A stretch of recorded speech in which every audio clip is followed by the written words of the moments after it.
Hi guys and welcome back po sa Tarot Page Philippines. So sa video na to, gawin natin po ang weekly horoscope para po sa may mga sun, moon at rising sign na Libra. Kung bago kayo sa channel, please click the subscribe button, bell notification, and give this video a like. This is for October 21 to 27. Yan. Kung hindi nyo po alam kung ano po yung sun, moon at rising sign nyo, importante po ito. Sa dulo po ng video, may link po tayo dito. Along po nun is may yung link din po paano po gumawa ng love and prosperity charms para pwede nyo mong ma-attract sa buhay nyo. So, readings are for guidance purposes. Use your free will wisely. For private readings and spellworks, you can message me on my Facebook. Yung link po is nasa description ng video. At sa nais po na mag-support lumago ang channel natin, you can click po yung ating join button or yung ating thanks button. Donations can be sent via GCash or Maya, numbers at the bottom of your screen. Libra, how are you? Kamusta ka? So, sabi nito, judgment, chaos, and conflict. Ayan. Ngayon, okay, judgment kasi, in general, something nawala, bumabalik. Yung, alam mo yung, kasi yung concept ng judgment, kung titingnan mo yung design niya sa rider, yung may mga nitso, tapos yung may mga nabuhay ulit, tapos may angel na may trumpet na nagbo-blow siya. So, parang tinatawag niya ulit sila para, yun nga, parang judgment day. Ayun. Yung i-judge na yung mga nauna na. Ayun nga, tapos may chaos and conflict. So, Libra, ganito lang. Kasi, based here sa may mga sa nakikita ko, there are people and things at events, so tao, bagay, at kaganapan na medyo bumabalik-balik, nagpaparamdam, at medyo masakit sa ulo yung kanilang pagdating. Parang parang bagyong dumaan, tapos magpipilit bumalik ulit. Ganun yung peg neto. Yung hindi pa nga nakaka-recover mo doon sa dating problema, dating gulo, nagpaparamdam ulit siya. But actually, yun yung minor, actually minor pa lang to. Pero yung dito na nakikita ko, it's more since this is about you. Minor pa yung may babalik eh. Pero yung dito nakikita ko na more ang babalik is memories. Na pilit mong tinatakasan, pilit mong binibigyan ng magandang kahulugan, na pinipilit mong gawing magkaroon ng magkaroon ng saysay to sa buhay mo. Libra, sometimes minsan, sobrang pinipilit natin maging pagandahin yung isang memory kahit pangit to, nawawala yung essence kung bakit pinayagan to mangyari sa atin. Remember, meron tayong passage sa Bible na all things work together for good for those who love Him. Pangit or maganda, may purpose lagi eh. Minsan hindi lang natin alam pa yung purpose niya because hindi pa nire-reveal sa atin. Kaya andun yung mga moments na naghahanap tayo minsan ng mga paano natin i-comfort, paano natin gagawa na, ay hindi, baka ganito yung nangyari kasi ganito. Naghahanap tayo ng rason para bigyan sana ng magandang positive na reason kung bakit ito nangyari. But the cards is saying na hindi. Kailangan mo tong harapin ng headstrong. Kailangan mo tong harapin na as is siya. Siguro, example, sabihin natin na iniwan ng yung magulang, yung anak na iniwan ng tatay, sabihin natin. May mga magulang ako nakausap na parang ang pinaparating na doon sa anak nun, ay hindi, may pinuntahan lang si papa or may kailangan siyang gawin. Kasi yung friend niya, ganito. So, hindi na-explain do sa bata ng mayas. Kasi ang nagiging rason, bata siya, hindi niya maintindihan. who are we to judge na hindi niya maintindihan, di ba? Andoon na, then eventually, dahil binigyan nga ng ibang rason, iba yung sinabi, habang sa pagtanda, iba yung, tas nalaman niya yung totoo, iba yung sakit. Mas masakit yun kasi ang tagal na tinago. So the universe is allowing you na bumalik sa mga bagay na to para maharap mo siya ng maayos. Naharapin mo siya as is. Yung mga real talk na niloko ka niya, iniwan ka niya, sinaktan ka niya, nagsinungaling siya, binetray ka niya. Ganon yung mga haharapin mo. And it will cause a lot of chaos and conflict sa'yo. Masakit? Oo. Kung tatanungin mo ako. But this is a way of the universe to start the healing process. Kumbaga sa isang tao na kuba na maglakad, i-correct ka ng universe. Una, haharabin sa'yo na, oy, kuba ka na. Then, andoon na yung process na kailangan ma-straight mo yung body mo. Sisimulan. Ang sakit nun. Kasi nasana yung likod na nakakuba siya. But, kailangan kasi masama yung posture na yun. Masama siya sa body organs natin. And hindi siya natural. Masakit yung proseso. Pero, andoon na magiging beneficial siya sa bandang huli para sa'yo. Ano ba yung nagko-cross kasi sa'yo? So, meron tayong 8 of Pentacles and no place like home. So, this is about power, tapos physical. Minsan ang hirap, no? Pinipilit natin na magpatuloy sa mga nangyayari. Kasi, to keep na lang natin yung peace sa bahay para na lang, hindi magkagulo, para na lang hindi magkaroon ng diskusyon. Pero hindi yun yung pumipigil sa'yo para ma-correct mo yung mga bagay-bagay. Parang, minsan, yung tipong nagpapaka-busy ka na lang din minsan para hindi mo maisip yung mga feeling mo minor na bagay. Pero yun nga yun minsan yung mga minor na bagay na yun yung nakakasira talaga. Just like yung mga anay. Minor, kung titignan mo parang minor kasi delete lang niya. Pero pag naipon yan, ay good luck talaga doon sa bahay. Good luck talaga doon sa kahoy. Sira yun. Mauubos yun. So, ganun yung nangyayari ngayon. Piniprevent na ng universe na mangyari. Kasi, with the 8 of Pentacles, andoon na parang pinipilit mo na lang na gawin yung mga kailangan mong gawin. Kumbaga, nagpo-flow ka na lang sa routine. Nagpo-flow ka na lang sa mga ginagawa mo. Parang, ay hindi, ito kasi ito yung kailangan. Ito yung mga bagay na, sorry. Andun yung mga bagay na nangyayari. Kasi may mga binabantayan ako sa bahay May mga responsibilities ako na, na kailangang asikasuhin. So, wala akong oras na harapin yung mga bagay na medyo para sa akin insignificant. Tsaka nga, paano yung masipa?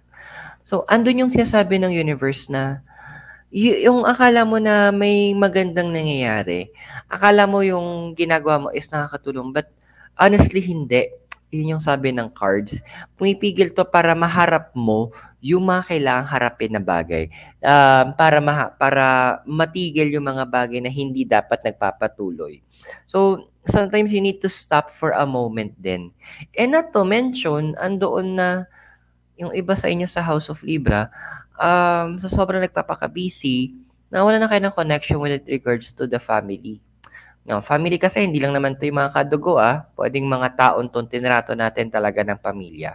So the card is saying na, dude, stop for a moment din. Ano ba yung mga tao, sabi natin kung family kadugo mo, sila yung reason bakit mo ginagawa 'to So bakit mas kailangan na nauubos na masyado yung oras mo? Invest then some time with them. Okay? Ano ba yung crown desire mo ngayon? 3 of Swords tsaka a leg up. Ang 3 kasi about expression and communication. Swords, hangin. So, tungkol sa isip, a leg up. Okay, tulong. Alam mo, Libra, hindi lahat ng tao sensitive ha. Hindi lahat ng tao marunong makaramdam na kapag may mga tao na nahihirapan, kailangan pala ng tulong. Hindi lahat ng tao kaya nilang ilagay yung sarili nila doon sa sitwasyon ng iba. Rare, para sa akin parang rare nga yung mga taong ganun na kasi nakita lang happy-happy pero hindi nila minsan may mga tao may mga tao na kaya nilang maintindihan yung emosyon ng ibang tao at makatulong mula doon or magre-react sila for help. Unfortunately, Libra, hindi lahat na nasa paligid mo sensitive enough para mag-gets na minsan nanghihingi ka ng help. Actually, hindi minsan na nanghihingi ka ng help ngayon, especially when it comes to sa mga responsibilities mo. The cards are showing me na, well, in a way, pagod ka na rin na ito yung problem mo, ito yung concern mo, tapos patuloy ka lang gumagawa. Then, andoon na, since dedicated ka doon sa ginagawa mo, pwedeng sabihin yung business or work, andoon na sana may makaalala naman magbigay malasaka na isang malamig na basong tubig o mag-alok man lang ng kape o andoon na yayain na akong kumain kahit saglit o yung mga tipong ganun. Hindi mo maasahan yon sa ngayon, Libra. Siguro iba sa inyo nakahanap na ng mga ganong kasama sa buhay or nasabi nyo na yung naramdaman nyo. Pero for the rest na hindi pa nagsasalita, Libra, kailangan mo magsalita. Kasi this will help para mas maintindihan nila na may pinagdadaanan ka pala, para mas maintindihan nila na ito yung sitwasyon mo, para alam din nila na hindi okay ang lahat. Hindi. Na meron palang mga minor details na kailangan mabigyang pansin, na kailangan din lang gumalaw, na kailangan nilang kunin yung ibang bigat na nasa balikat mo. Kasi technically, mabigat na, nakakangalay na, nakakapagod. Hindi okay. Hindi okay. Yun yung pinapakita ng cards dito. Asking help, walang masamang humingi ng tulong sa ibang tao. Gusto ko, magulang nga natin, di ba, na mga bata tayo. Anak, maglalaba ako. Pakiligpit yung mga laruan mo. O kaya tapos na, nagtanggal na ng mga sinampay. Dati kami noon ang sabihin sa akin, yung nanay ko ng mga sinampay, utusan na ako, tanggalin mo yung mga sinampay. Ganyan, so si patla. Tapos yung mga kapatid kong gagawin, tatanggalin nila yung mga hanger tsaka yung mga sipit. Tapos pagtutulungan namin na matupi na yung mga damit. Di mabilis, madamis kami natapos. Mabilis kaming nakagawa pa ng ibang bagay. Kumbaga, nalas namin yung mga task na nasa shoulder ng nanay namin. Same thing, andon na kasi sinabihan din kami. Siguro kasi nga immature din kami, bata pa kami noon insensitive din kami. So, ganun din. Nagkataon na immature tsaka sensitive kasi yung mga nasa paligid mong iba. So, minsan kailangan pinupukpok mo talaga. Totoo, nakapagod magsalita, pero mas nakakapagod naman na ikaw yung gumagawa ng lahat. Diba? Ano kasing foundation mo ngayon? King of Cups tsaka Orphan. Ay, Libra, hindi mo kailangang maramdaman mag-isa ka. Hindi mo kailangan, karamihan sa inyo gusto may ginagawa, sabi tayo pag project, ganun. Mas gusto nyo nagsusolo. Kasi being a Libra, andoon na yung stride, gusto mo maging balance, gusto mo maging pantay, andoon naghahanap ka ng ng perfection sana doon sa ginagawa mo. Di ba, Mikay? So, naghanap ka ng perfection. Gusto mo na maging maayos yung kakalabasan. Kaya, syempre, yung iba hindi ma-meet yung standards sa gusto mo. So, andoon, madalas nagsosolo ka. Tapos, makakaramdam ka na mag-isa ka. Sabi ng orphan. Dude, sinsan, Sorry, medyo direct yung message ng cards. Minsan ikaw din gumagawa ng sitwasyon kung nasaan ka. Minsan kumbaga sa ikaw din yung naghuhukay ng sarili mong butas tapos magugulat ka, hala, nasa loob ako ng butas. But looking back at it, ikaw din yung gumawa nun. Ngayon, andun na nakita mo na may pattern. I-recognize mo yung pattern nung ginagawa mo and then i-break mo yung cycle. Sometimes andun kasi na bakit mas gusto mo kasi ayoko nang humingi ng tulong diyan mga yan or magpass ng responsibility kasi hindi nila nagagawa ng tama. Then teach them. Mag-i-invest ka ng konting oras, ng konting pagod para matuto sila. But at the end of the day, lahat naman kayo magbe-benefit doon. At the end of the day, andoon na yes, alam mo yung benefit sa kanila, na-empower sila. Andun yung benefit sa kanila, nabibigyan sila ng chance to mature, to do something, and to feel good about themselves. Kasi kapag natapos nila yon, nabigay nila yung mga deliverables, nagawa nila yung kailangan nilang gawin, at the end of the day, andoon na meron silang magkakaroon sila ng pakiramdam ng self-fulfillment.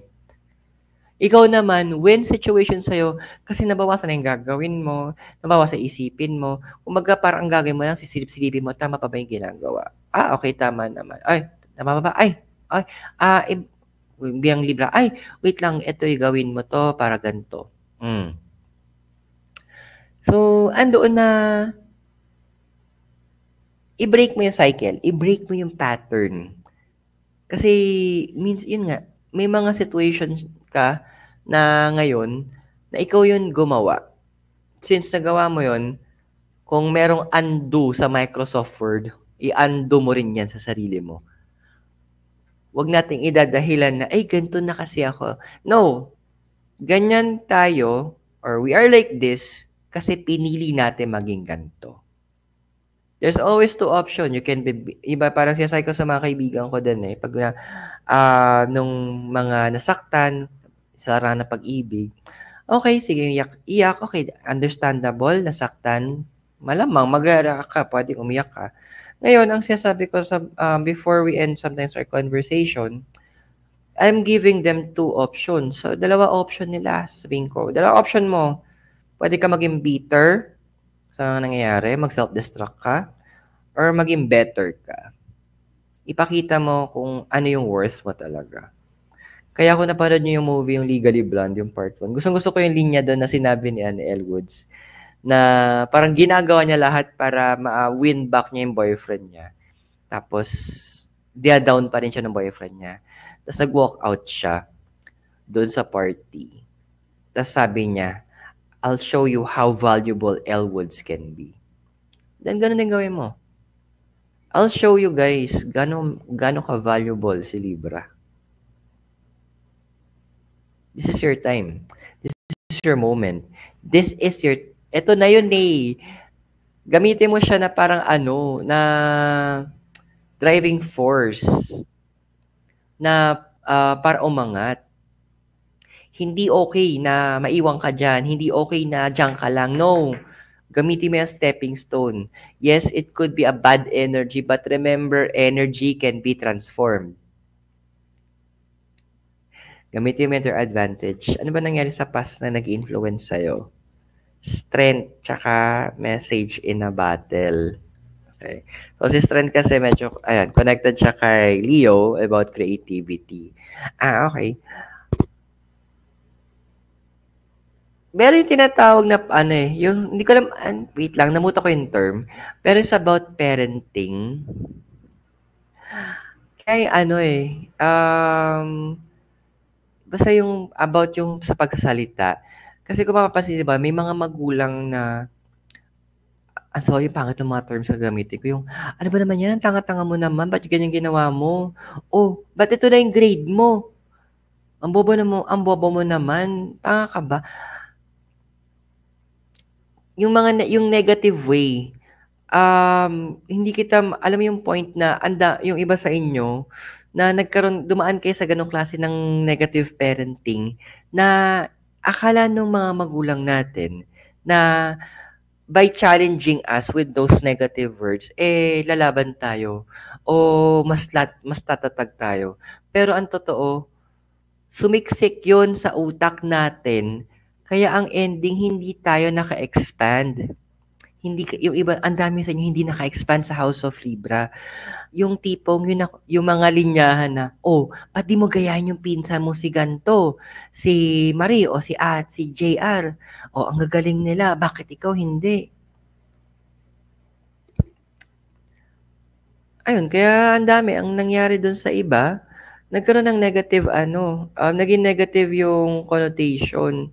Hindi nyo nailabas yung artistic side nyo. Yung iba sa inyo sa House of Libra, I'm seeing here na parang before you'd like to write poems siguro or quotes or paint or draw, tapos nadismaya kayo or slowly nag-fade away sa life nyo yung arts, yung artistic side nyo, kasi yung mismong mga tao na dapat nag-encourage sa'yo, sila pa yung nagdi-discourage. Parang nawalan ka ng drive para gawin mo yung mga nagpapasaya sa'yo na hindi okay. So ending, mukhang ibabalik to ng universe sa'yo. Yung artistic side mo. Well, ando na rin, patawarin na rin natin yung sarili natin at that time, yung ating younger self, kasi hindi na tayo naging wise to filter out yung mga negative na yon. Kasi nagtiwala tayo masyado dahil andoon na magulang natin sila. Unfortunately, alam ko baka may mga ibang masaktan sa sasabihin ko, pero hindi sa lahat ng oras tama ang isang magulang, lalo na kapag negatibo ang sinasabi niya sa anak niya. Possible future mo, 9 of Swords and the Young. So this is about 9, sacrifice to, tsaka new level of learning. Tapos si Swords, air, mind. Tapos si Yang. Yang is the male energy. Well, one thing naman na magiging takbo mo or yung changes na i-apply mo sa sarili mo, Libra, is andoon na magiging logical ka din in your approach sa mga bagay-bagay. Pero i-open mo yung sarili mo na makita mo o maintindihan mo yung mga bagay from a different perspective. So, the cards are saying here na andoon na magkakaroon ka ng, kumbaga yung with the card of the Young, may mga emotions ka na i-address mo sa sarili mo. May mga emotions ka na, ay, hindi okay na ine-entertain ko pala to. O masyado akong nagdudwell dito. Then, yun nga, i-address mo siya. May have a friend na, kita niyo naman hindi pa nakikita kasi si Lucian kasi gusto niya lagi sa kwarto tutulog eh. Siguro stress yung pusa. Tapos, siguro, may mga ganun nabasa ko. So, hindi siya nagpupupo agad doon nag-litterbuck siya, pero may mga oras na, minsan sa basahan siya, tunghuli yung dati yung bag ko, na nagwiwi siya doon. So, naintindihan ko. Kasi, sabi nga na, parang ang IQ ng isang pusa parang 2 years old. At the same time, yun nga, stress siya kasi from Manila to La Trinidad. So, nakita ko, ako naman, nilinis ko lang. Tapos, parang, tinatrato ko na kinakausap ko yung pusang diretso. Ko, Lucian, don't do that, ha, that's bad. Ay, yung friend ko, and hysterical. Ayun na. Para daw, nagkaka-anxiety attack daw siya. Ako naman, nakaganyan lang ako. Kasi tapos na ako maglinis, nagyan ko alcohol, Clorox. Tapos medyo tumahimik na siya. Sabi ko, tapos ka na. Kanya okay na daw siya. After nung ginawa mo, sabi ko, anong na-accomplish mo? Anong na-achieve mo? Meron ba? Tahimik siya. Wala. Ba't mo ginagawa? Ba't pa ulit-ulit? Na-realize niya na, oo nga no. Sabi, ang pangit lang, medyo, since kasi magkaibigan kami, so diretso ako magsalita. Sabi ko sa kanya, nagigets ko naman na nagtataranta ka. But look at our difference, sabi ko sa kanya. Ikaw, taranta ka dyan, lakad-lakad ka, hindi ka makahinga, nahihirapan ka, nothing happened. Ako, okay, may ginawa. Nalinis ko, yung pupo, tsaka yung wiwi. Tapos, kinausap ko si Lucian para, kumbaga parang kino-comfort ko. Alam ko maintindihan niya ako. May nagawa ako. And hindi ako dumaan sa pinagdadaanan mo. Because I am still the master of my emotions. Sabi, doon niya na parang na-realize na, o nga no. So you will have control over your emotions na talaga. And I'm happy for you na nagagawa mo siya. So ano ba yung physical environment mo? 6 of Cups tsaka unfinished business. So, harmony, then emotions, and unfinished symphony. So, may mga music tayo na tatapusin natin. You know what? A lot of you guys, sa House of Libra, parang nagsisimula kayo mag-incline, literally sa music. Now, nirecommend ng cards na yes, change the atmosphere with music. Pero more than nakikinig ka sa mga music, mga love songs, which I also like, kasi nakikinig din ako ng mga ganyan habang nag-work. Why not direct yourself na mapunta ka sa mga meditational music? Andoon na you can listen to yung ginawa nating prosperity music, meron tayo dyan sa ating channel. So, to boost yung energy of prosperity. And remember, ang prosperity, hindi lang ito financial. Prosperity is lahat na aspekto. So, allow yourself to shift, mag-shift ka. Yes, music is a gift ng universe sa atin eh. Para yung energies yung emotions natin is mabigyan natin ng boost. Kasi 'di ba kapag kapag happy ka, tapos patugtog ka pa ng happy music, it boosts eh. Tapos yung tipong kapag, for the senti, nagpatugtog ka pa ng senti music, lalo na lang na ma-magnify yung emotions natin. Then use that gift of the universe para makontrol mo yung emotions mo, para mas maging ikaw yung maparamdam mo sa emotions mo na, oy, emotions, hindi okay na ikaw nangunguna, ako pa rin ang master. So, remember that quote, madalas ko nasasabi yon. You are the master of the ship, the captain of your soul. Ikaw ang may control. Control the physical environment. Kumbaga, maglagay ka ng mga influence in your physical realm para ma-chart mo or maiba mo, ma-alter mo yung course ng emotions mo na magko-coincide na ikaw na yung nagdidikta sa emotions mo. At ikaw na yung may master doon. Na hindi ka natataranta kapag may mga events na hindi dapat mataranta, but you have calm emotions at nakapag-isip ka ng properly. Kaya di ba yung sa mga nyoror, kapag kung sino yung mga taranta, yun yung mga laging nasishigpay. Pansinin nyo, try nyo manood ng mga horror. Mahilig kasi ako sa horror eh. Sila yung laging sigpay. Anyway, so emotional environment mo is the 8 of Cups. Unpack and breathe. Well, may mga iba sa inyo gumagawa na nito. Yung tipong kapag galit na yan, may nangyari lang, gaganon kayo. Inhale sa ilong. Ang ganda nga yun eh. Inhale. And then, hold. Gawin nyo mga 3 seconds. Siguro simula kayong 3. Tapos gradually pataasin nyo. Hold. Tapos exhale. Pero wag yung gano'n. Wag gano'n na. Controlled. That will help you to control your emotions pa.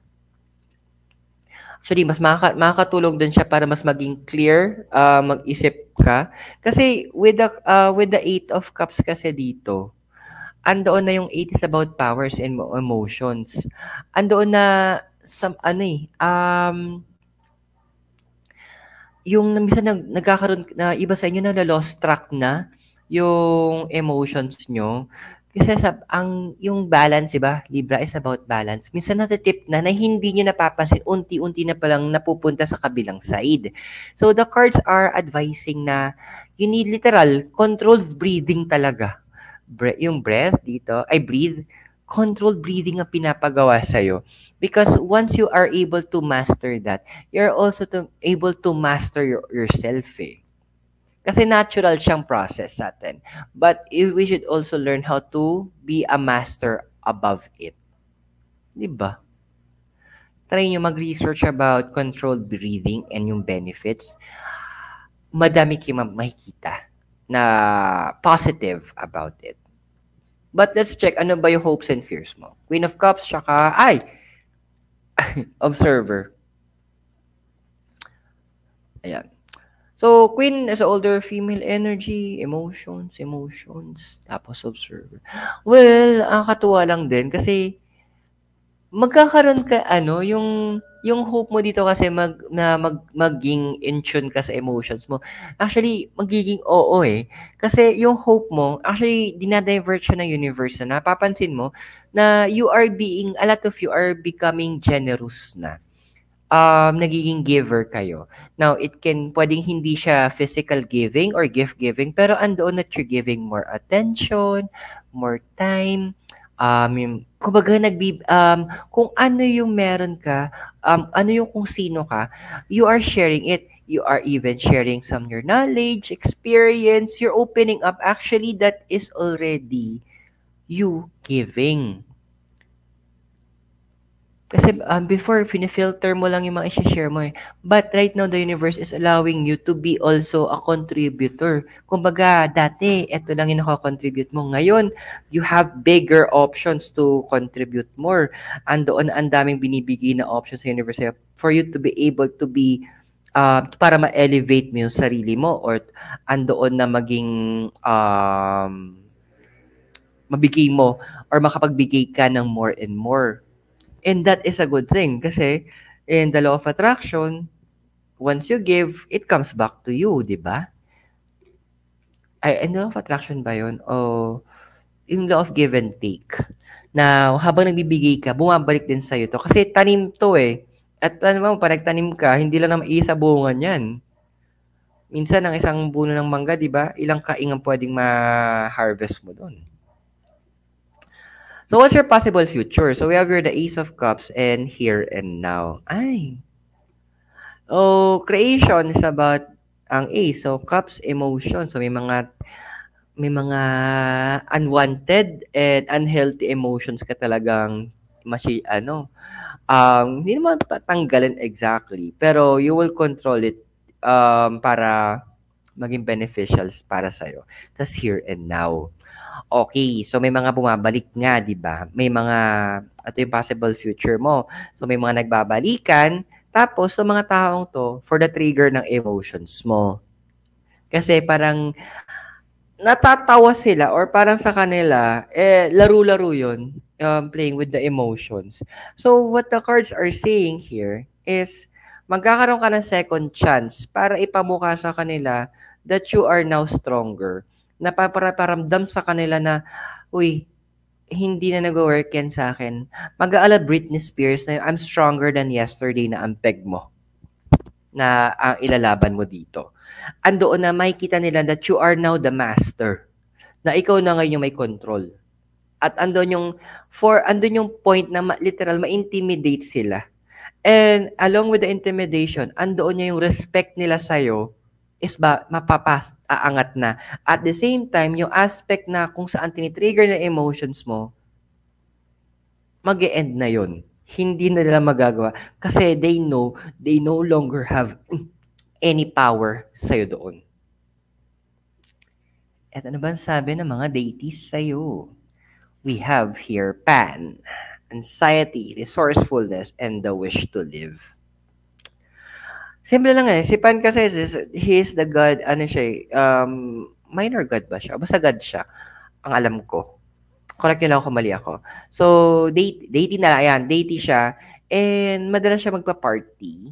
Madalas siya mahilig siya sa fun. Kaya meron siyang flute. So, andoon na your emotions before were actually dragging you down. Right now, your emotions, sabi ni Pan, is magsuserve para sa'yo para maramdaman mo na, ay, ito pala, ganito pala mabuhay, ganito pala maging masaya, ganito pala yung feeling ng fulfilled, ganito pala yung pakiramdam na na-achieve mo yung mga gusto mo o nararamdaman mo yung mga bagay na gusto mo maramdaman. So, even the car, even si Pan, nagsasabi na, this time that you know how to really live. Ngayon na parang hindi, yung kumbaga, nabubuhay ka para hindi mag-survive. Nabubuhay ka para mabuhay, para ma-enjoy. Sabi nga nung promise, di ba, ni Jesus, the thief comes only to steal, kill, and destroy, but I have came to give you life that you may live it to the fullness. Ngayon, tanong, are you living it to the fullness? Then, yun yung call sa'yo ni Lord Pan. Live your life to the fullness. So I hope nakatulong yung reading sa'yo at tandaan yung readings natin. They are for guidance purposes, so use them wisely. So kung bago kayo sa channel, please click the subscribe button, bell notification, and like this video.